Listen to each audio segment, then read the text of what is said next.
Il est déjà 17h31, ça passe vite avec vous. Bienvenue sur Sud Radio, c'est Les Vraies Voix. Philippe Bilger, Caroline Pilastre, Arié Ben Semoun. Vos appels, 0826 300 300 dans un instant. Et si la monarchie était rétablie en France, est-ce que vous seriez heureux ? Pas. Est-ce que vous êtes d'accord ? Est-ce que un éventuel retour de la monarchie vous plairait ? Répondez-nous sur notre compte Twitter ou au 0826 300 300. En attendant, il scrute les réseaux sociaux et repère les perles. On en parlait justement. Ça fait du clic sur les réseaux sociaux et c'est Félix Mathieu. Les Vraies Voix Sud Radio, ça fait du clic sur les réseaux sociaux. Et ça fait du clic sur les réseaux sociaux. La reine Elisabeth et le roi Charles III occupent toujours les top tendances sur Twitter, Félix. Oui, forcément, avec l'arrivée tout à l'heure du nouveau roi Charles à Buckingham Palace en compagnie de la nouvelle reine consort Camilla. Image tweetée par Léo Le Tailleur depuis Londres, le nouveau roi, mais surtout le deuil de la reine disparue hier. Une autre internaute, Anissa Boumedienne, publie une vidéo accélérée en remontant la file d'attente qui s'étend dans les rues de Londres. Pour déposer des fleurs devant les grilles de Buckingham Palace en hommage à la reine Elisabeth, il faut d'abord faire une très longue queue, écrit-elle. Les réseaux sociaux où chacun y va de sa photo souvenir au lendemain de la mort de la reine. Elisabeth II en train de traverser Paris et de saluer la foule en 2014. Elisabeth II en compagnie de Lynn Renault, photo en noir et blanc partagée par l'actrice elle-même. 70 ans de règne, le plus long de l'histoire, écrit Lynn Renault. La reine a traversé le siècle, la guerre, toutes les épreuves, toutes les crises. Son départ marque la fin d'une époque. C'est le grand livre du XXe siècle qui se referme, ajoute Lynn Renault. Et au prénom très cité, celui de Diana, bien sûr. Oui, le prénom de Diana très cité avec beaucoup de messages comme celui-ci. Une pensée pour Diana qui aurait dû devenir reine consort. Beaucoup de tweets aussi de tous ceux finalement qui reprochent encore et toujours au roi Charles son mariage malheureux par le passé avec la princesse au destin tragique et son remariage aussi avec celle qui devient donc reine consort. Alors dans la série de tweets sur Diana, beaucoup sont sur un registre assez potache, je vous préviens, sur le thème de la rencontre houleuse entre Diana et Elisabeth au paradis, comme par exemple Loan qui détourne cet extrait des Anges de la télé-réalité 5 avec cette légende. Elisabeth II, quand elle a entendu la voix de Diana ce matin. Ça fait des semaines qu'elle me cherche, c'est pas d'aujourd'hui, c'est pas que d'hier, t'as pas compris ça ? Ça fait des semaines qu'elle me cherche, qu'elle lui gonfle sa voix, Myriad, je ne la supporte plus. Voilà, alors justement, dans un registre beaucoup plus léger, encore d'autres filent déjà le jeu de mots sur Camilla, la nouvelle reine consort, quand elle a besoin de prendre l'air. Ouais, voilà, ça pourrait être du Philippe David. Notez que ce jeu de mots de la reine consort quand elle a besoin de prendre l'air, on pouvait déjà le faire du temps du mari de la reine Elisabeth, Philippe, le prince consort. D'ailleurs, elle était déjà faite à l'époque, cette blague. Et dans la série de ceux qui prennent le parti d'en rire, un autre internaute partage une photo de Manuel Valls. Eh bien oui, Manuel Valls au téléphone avec cette légende. Bonjour, je viens d'apprendre la disparition de la reine Elisabeth et je voulais savoir si le poste était disponible. Voilà, bon, très facile. C'est drôle. Dommage pour lui, le poste est déjà pris d'ailleurs, aussitôt remplacé. Autre visuel très partagé, celui du prince Charles devenu roi. Ami chômeur, ne perdez jamais espoir. À 73 ans, cet homme vient de trouver un job justement. Ouais. Allez, pour rester dans les tweets irrévérencieux, Pierre partage une photo, les mugs à l'effigie de Charles III sont déjà en vente et sur chaque côté de la tasse en question on voit deux immenses anses qui figurent les oreilles royales. Voilà, c'est pas très joli. Enfin, beaucoup plus sérieusement, certains s'indignent aussi de voir monter outre-Manche ce hashtag Abolish the Monarchy, abolir la monarchie, avec notamment la photo d'une affiche Make Elizabeth the Last Fair d'Elisabeth, la dernière reine. Certains reprochent finalement aux républicains britanniques de dégainer quand même un peu vite alors que beaucoup sont encore sur le registre de l'émotion après la disparition de la reine hier. Merci beaucoup Félix. Les Vraies Voix Sud Radio, le grand débat du jour.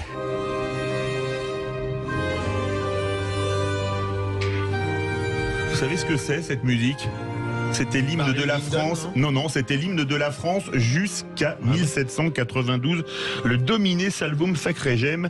L'hypothèse royaliste n'est pas complètement morte dans l'opinion 174 ans après l'abolition définitive de la monarchie en France, Félix Mathieu. Oui, si on en croit un sondage BVA réalisé, il remonte un peu en 2016, plus d'un Français sur 3 estimait que la présence d'un monarque aurait une conséquence positive sur l'unité nationale et sur la stabilité du gouvernement.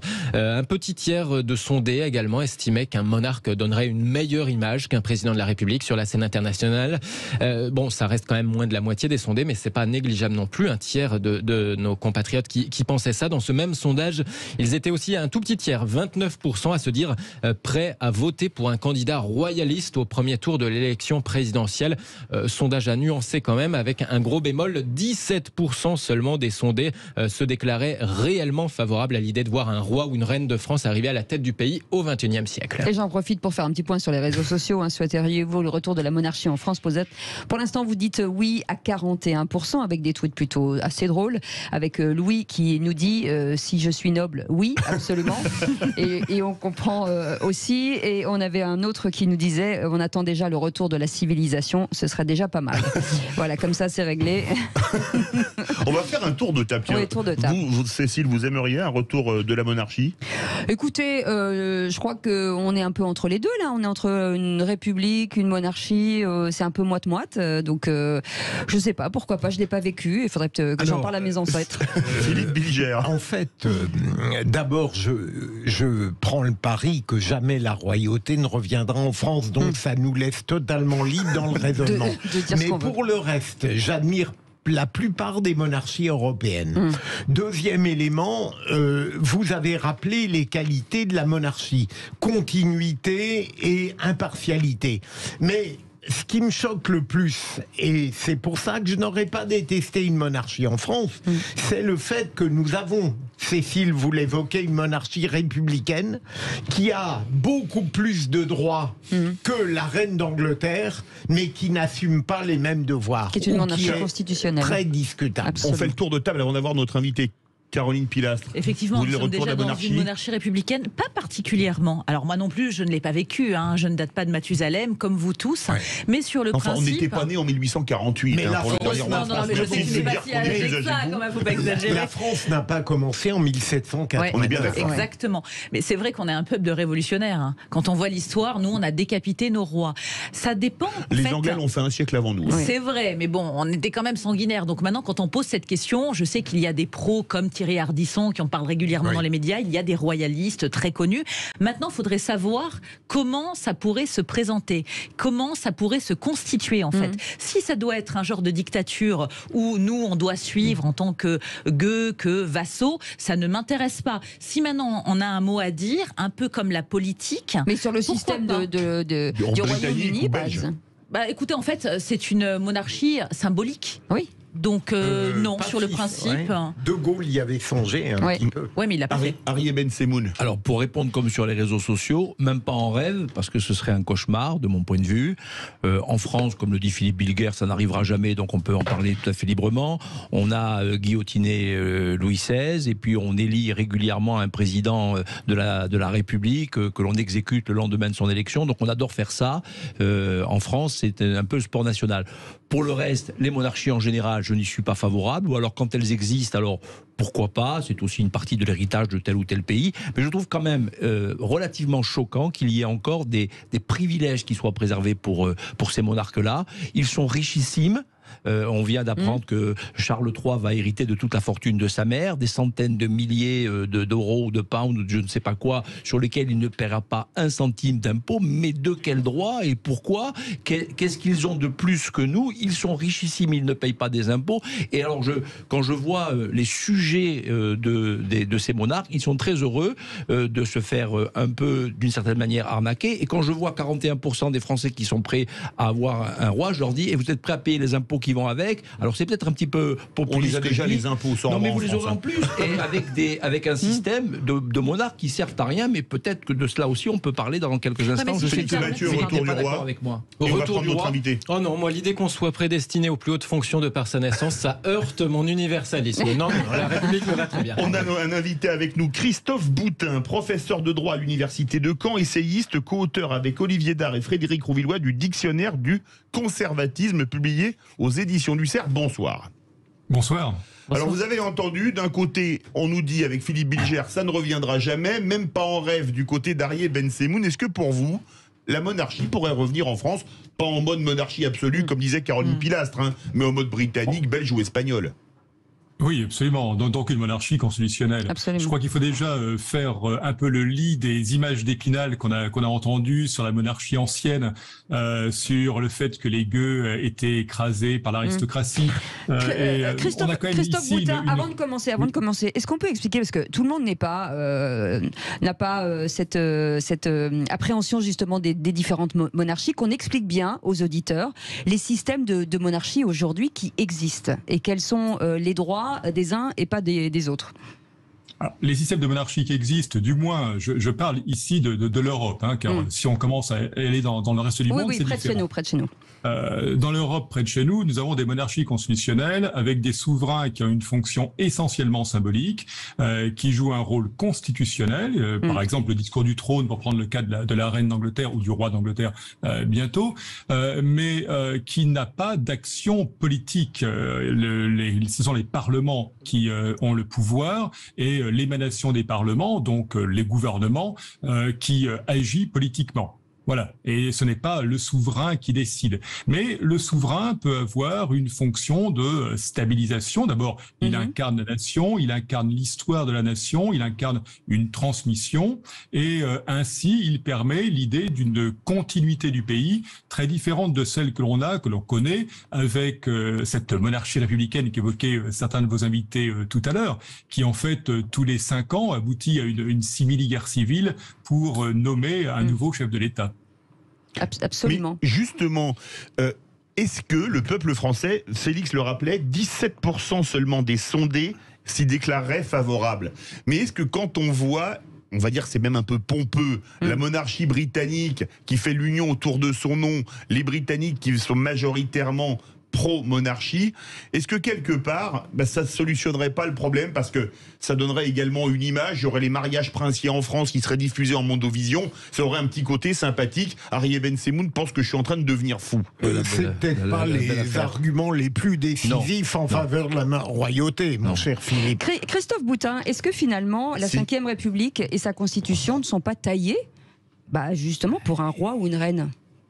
Et comme on l'a dit tout à l'heure, l'invité l'a dit, à un moment, Charles de Gaulle avait envisagé peut-être un rétablissement d'un souverain, et puis il y avait finalement renoncé. En fait, le souverain, le président français a des pouvoirs qui sont sans aucune commune mesure avec non seulement tous les souverains régnants en Europe, mais même avec des souverains étrangers qui ont un pouvoir réel. Le pouvoir du président de la République est un pouvoir particulièrement important et on le voit plus que jamais avec la manière de gouverner d'Emmanuel Macron. Allez-y, Philippe Bilger.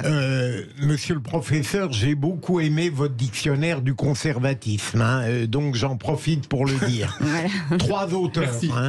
Et est-ce que, au fond, vous dites que la reine avait très peu de pouvoir, je l'entends bien, pas de pouvoir constitutionnellement reconnu, mais est-ce qu'elle n'a pas eu, grâce à cette rareté de la parole, un verbe tout à fait éclairant dans des moments clés de l'histoire mondiale? Je pense au nazisme, je pense à l'apartheid, je pense par exemple même à la Covid-19. Est-ce que ça n'a pas donné une importance décisive à la royauté ? Si, parce qu'elle a incarné effectivement l'État, elle a incarné une direction, elle a donné une direction à l'État, et comme vous le disiez très, très justement, une direction de lutte contre des ennemis. La monarchie ici s'est engagée, vous parliez de la Seconde Guerre mondiale, je rappelle que la souveraine s'était directement engagée dans les forces militaires pour tenter de participer à l'effort de guerre de la nation. Il y a cette symbiose entre la famille régnante et la nation, qui est un élément clé. Et effectivement, vous avez raison, même s'il n'y a pas de pouvoir constitutionnel, Bagot disait le souverain a le droit de mettre en garde. Il a le pouvoir de mettre en garde. Et on ne sait pas ce qui se dit dans les réunions entre le souverain et celui qui représente finalement le gouvernement de Sa Majesté, le Premier ministre. Merci beaucoup Christophe Boutin d'avoir été avec nous, professeur de droit à l'Université de Caen. Mais on revient dans quelques instants. Co-auteur avec Olivier Dard et Frédéric Rouvilloat du Dictionnaire de conservatisme aux éditions du Cerf. Vous allez rester avec nous, on revient dans un instant, à tout de suite. Les vraies voix Sud Radio, 17h-20h, Philippe David, Cécile de Ménibus. Bienvenue sur Sud Radio, on est ravis de vous retrouver. Les vraies voix jusqu'à 20h avec nos éditorialistes du jour, Philippe Bilger, Caroline Pilastre, Arié Bensemoud et vous, bien sûr, 0826 300 300. Et cette question, et si la monarchie était rétablie en France? Pour l'instant, vous êtes plus de 40% à nous dire que ce serait une bonne idée. Nous sommes toujours avec notre invité en direct avec nous, dont j'ai perdu Christophe le fil. Boutin, professeur de droit à l'université de Caen, essayiste, co-auteur d'un livre qualifié d'excellent par Philippe Bilger, Dictionnaire du conservatisme, coécrit avec Olivier Dard et Frédéric Rouvillois. Je crois que vous vouliez réagir, Philippe Bilger. Non. Moi, je voulais vous poser une question, monsieur. Quand vous m'en donnerez le droit. Voilà, c'est ça.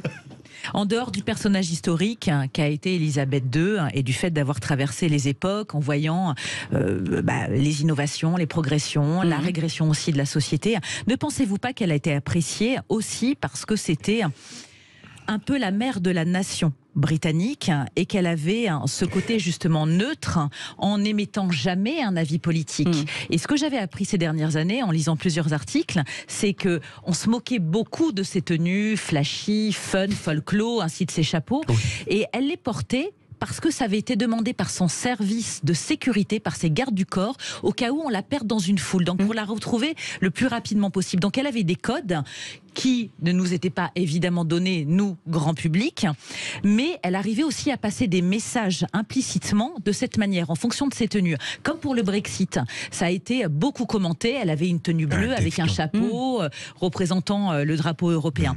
Mais justement, monsieur, ne pensez-vous pas qu'en dehors d'avoir traversé aussi des moments très compliqués, familialement parlant, entre autres avec la mort de Diana, où la monarchie a failli vaciller, il faut quand même se rappeler que c'est son Premier ministre qui lui a conseillé de rendre un hommage médiatique, un hommage public, chose qu'elle n'avait jamais fait, à part pendant la Seconde Guerre mondiale, pour expliquer qu'elle était aussi touchée en tant que grand-mère par le décès de son ex-belle-fille. Mais voilà, en fait, c'est un réconfort pour la nation. Elle représentait un peu une grand-mère, et dans une période où justement il y a quand même beaucoup d'hostilité, d'austérité, elle rassurait le peuple. Donc ne pensez-vous pas qu'elle va continuer à exister aussi pour cette question rassurance? Et la question la plus longue du monde, Christophe Boutin.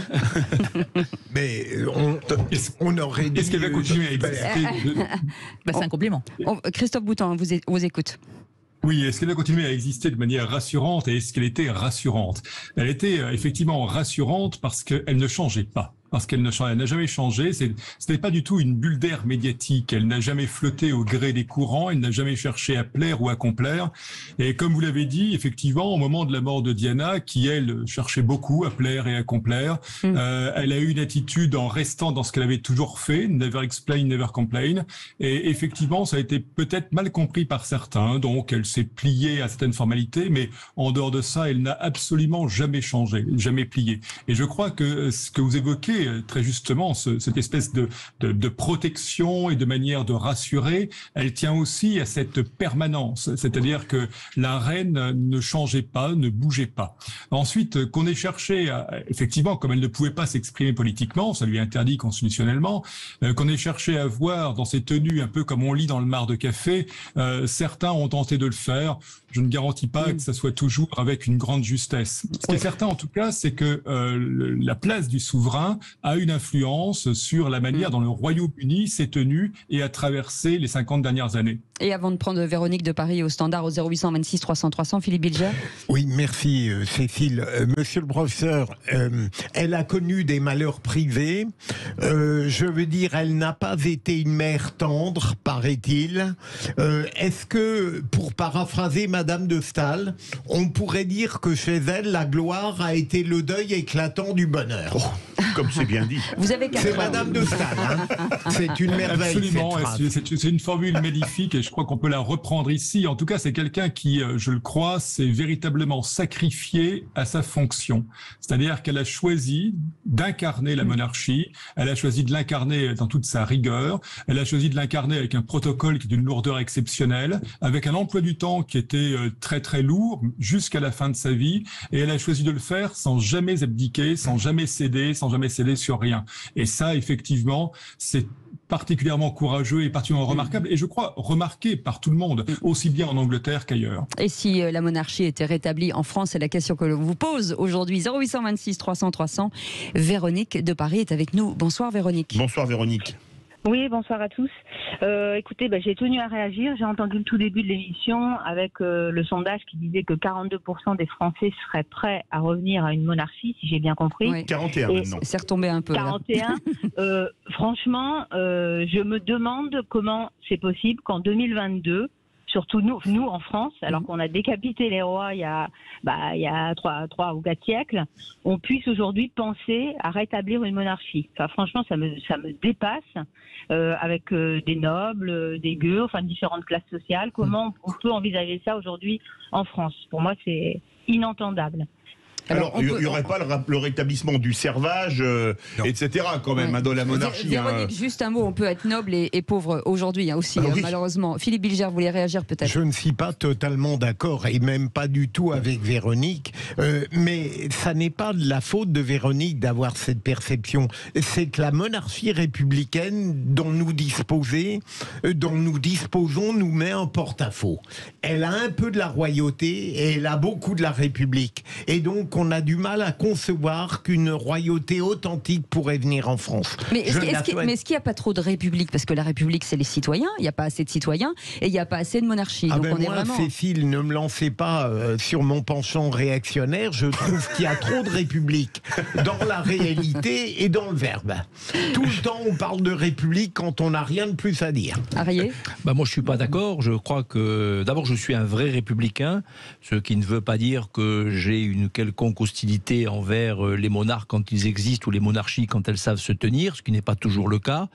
Je pense qu'il n'y a pas assez de république en France, mais la république, c'est pas qu'un mot et c'est pas simplement que ce qu'on écrit au fronton des bâtiments officiels. C'est de vraies valeurs qu'il faudrait être capable de mettre en mouvement, de mettre en musique, d'exprimer et de respecter.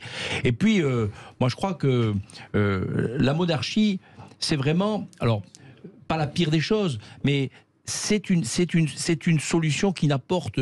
ce n'est pas une solution, c'est quelque chose qui n'apporte aucune solution à tous les problèmes auxquels nous sommes confrontés.